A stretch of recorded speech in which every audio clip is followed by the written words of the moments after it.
Talvez você tenha pensado que alguém que vota no Bolsonaro é uma pessoa muito má, que é fascista, que é um monstro. E deva se perguntar por que será que alguém vota nele? Antes de tudo, eu quero aqui esclarecer que as motivações dessas pessoas são motivações humanas, tanto quanto as que levam a votar, por exemplo, no Haddad, ou no Lula, ou no Ciro. E quando se trata de política, nós sabemos que as emoções influenciam muito mais a escolha de um candidato do que muitas vezes a questão racional mesmo das propostas e o que aquilo ia gerar ou o que aquilo ia levar. E o vídeo de hoje é para falar de algumas dessas emoções que estão ligadas ao voto ao candidato Bolsonaro. Se você quer saber o que eu tenho a dizer, vem comigo.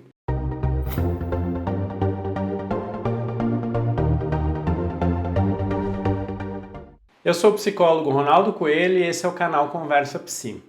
Para a gente começar hoje a nossa conversa, eu vou falar de dois grupos e de dois tipos de sentimentos, afetos e tudo que estão em volta deles ali. Não são os dois únicos, com certeza, mas me parece que são os dois predominantes, né, nessa escolha do candidato Bolsonaro como presidenciável aí a ser votado ao candidato que essas pessoas querem que se eleja. Obviamente, um dos sentimentos que envolve o voto no Bolsonaro é o ódio, né? Isso muito se diz. E essas pessoas que aí estão movidas pelo ódio como um afeto, né? Me parece que existe um constrangimento que gera esse ódio. Qual constrangimento? Essas pessoas, elas estiveram historicamente do lado do opressor. Então são pessoas que não pertenceram, por exemplo, às minorias, não são pessoas que são pobres, né? São pessoas que têm uma origem aí de classe média, uma origem que não passaram por muitas dificuldades na sua vida e sentem que nunca foram aí beneficiadas por governo algum, muito menos pelo governo petista. Nos últimos anos, houve um avanço dos movimentos das minorias, dos negros, o movimento feminista, o movimento LGBT, e isso gerou nessas pessoas um constrangimento, uma sensação de que os seus espaços estivessem ali constrangidos, né? E eu gosto dessa palavra porque ela fala dessa coisa de meio que encurralar, e tem também essa outra dimensão que é da vergonha. Então a pessoa que é machista, que é homofóbico, que é racista, ela não pode mais ser. E quando vem, por exemplo, um candidato como Bolsonaro, que autoriza novamente esse discurso, esses sentimentos, ele volta com muita força, né? E é o que a gente tem visto aí nas notícias, o que a gente tem visto circulando, né? Que é esse discurso de ódio, de que vai matar viado, de que vai fazer um monte de coisas aí que a gente poderia considerar mesmo fascista e que de alguma forma visa a eliminação do outro ou se vingar desse outro que constrangeu o espaço que supostamente era dele. Essas pessoas sempre foram contra as minorias, sempre foram contra os mais pobres também. Inclusive são as pessoas que quando, por exemplo, foi feito o Bolsa Família, elas falavam que as pessoas começaram a ficar vagabundas, que não queriam trabalhar, né? Ou seja, as pessoas que não se submetiam mais àquela humilhação, elas começaram a ser vistas como pessoas indolentes, pessoas que mereciam ser punidas por não mais aceitarem aquela humilhação. Mas essas não são as únicas pessoas que votam no Bolsonaro. Existem outras também, que é esse outro grupo que eu também vou falar aqui, que me parece que são pessoas que têm aí uma visão personalista da política, né? São pessoas que acreditam que o Bolsonaro vai ser um salvador do país, assim como podiam acreditar também que o Lula era um salvador. E aqui, independente do Bolsonaro ser ou não um salvador, o que vale pensar é que essa visão personalista confere ao Bolsonaro poderes que são aí de ordem fascista também, que ele pode fazer tudo, que ele pode passar como uma avalanche, como um furacão, uma tsunami e para que resolva as coisas. Mas a gente sabe que essas coisas naturais mesmo, a avalanche, o tsunami e o furacão, não resolvem nada. Me parece que em relação a essas pessoas, o ressentimento é aí esse sentimento principal. O ressentimento é aquele sentimento do qual a gente não consegue abrir mão. E ele se liga a um momento anterior, a um momento passado, e não a um momento presente. Como assim?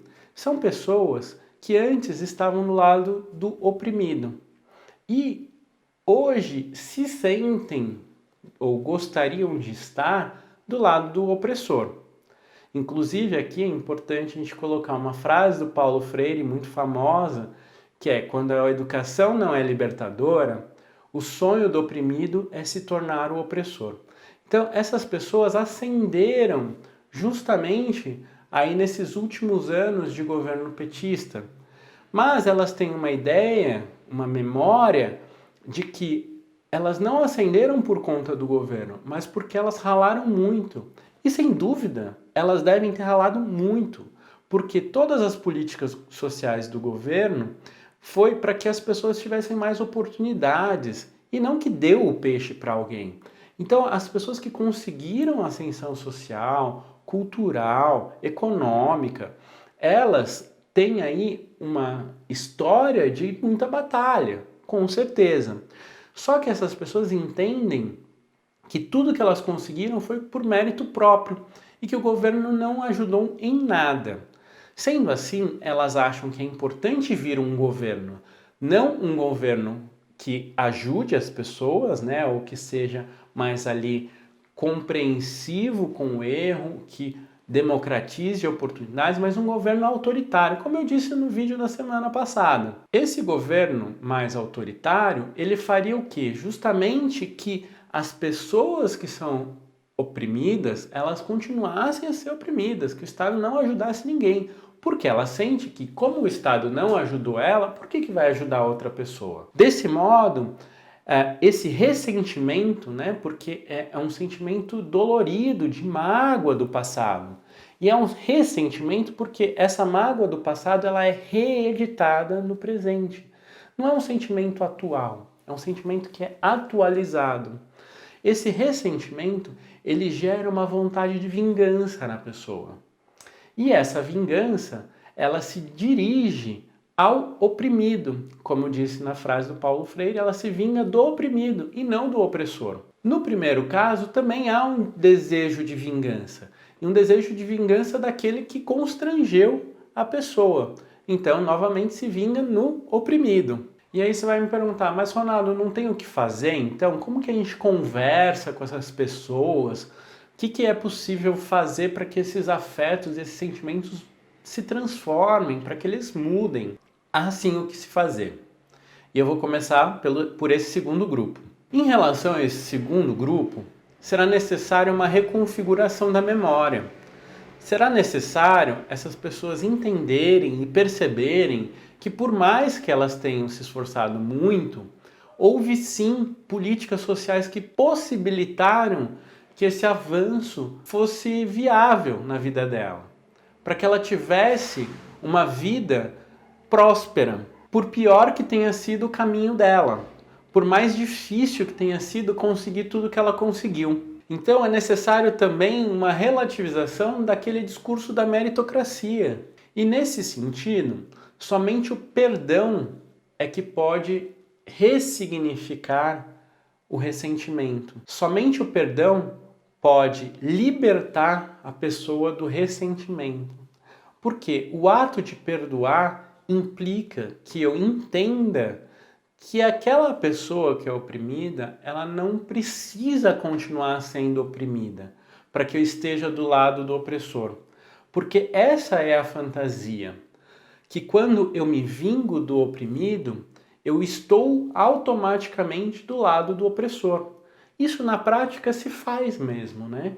Eu então mando o Estado na fantasia se vingar do oprimido e eu automaticamente me coloco na posição do opressor. Somente o perdão a esse passado, né, o perdão a esse estado que fez sofrer, supostamente, aí, esse estado que fez sofrer antes, somente esse perdão é que possibilita a pessoa sentir que é possível o Estado ajudar os mais pobres e ela não está sendo prejudicada por isso. Somente o perdão vai tirar o desejo de vingança, neste caso. No caso do primeiro grupo, é importante considerar que realmente houve uma perda de espaço desse grupo, né? As políticas que se deram aí, mas não só as políticas do governo petista, mas os avanços dos movimentos sociais, as conquistas que são de mérito dos próprios movimentos populares,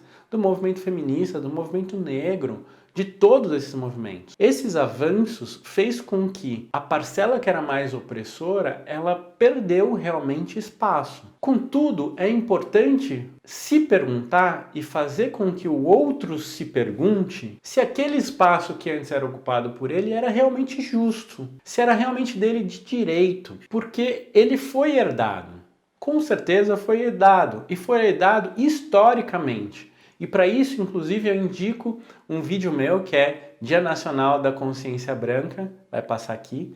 Quero que vocês assistam ele, porque eu falo justamente desses direitos que a gente herda dos nossos antepassados. E para que essas pessoas possam pensar de uma forma diferente, será necessário que o próprio conceito de justiça, a própria noção de justiça, seja reconfigurada. Somente a reconfiguração da ideia de justiça social vai levar alguém a entender que é importante abrir mão dos próprios privilégios. Porque só entendendo que esses privilégios foram herdados de uma maneira injusta é que a pessoa pode abrir mão deles em função de políticas de diminuição da desigualdade social. E assim não entender essas políticas como constrangimento ou como indolência ou como uma espécie de vingança do oprimido. E me parece que é assim que o ódio pode se desfazer. Bom, pessoal, por hoje é isso. Divulguem esse vídeo, compartilhem. Esse é um momento importante da gente trocar ideias, da gente trocar aí formas de conversar, de se entender. Muitas pessoas estão preocupadas nas suas casas, com as suas famílias, sobre as escolhas políticas aí das pessoas que são próximas. Então compartilha com esse vídeo, vamos continuar a conversa, vamos continuar a discussão. Temos aí até o dia 28 para fazer isso. E também se inscreve aqui no canal que vai ter vídeos até o final do segundo turno falando justamente sobre esse tema. Eleições, emoções, como que a gente pode conversar para que a gente possa continuar aí lutando pela democracia no nosso país. Muito obrigado e até o próximo vídeo.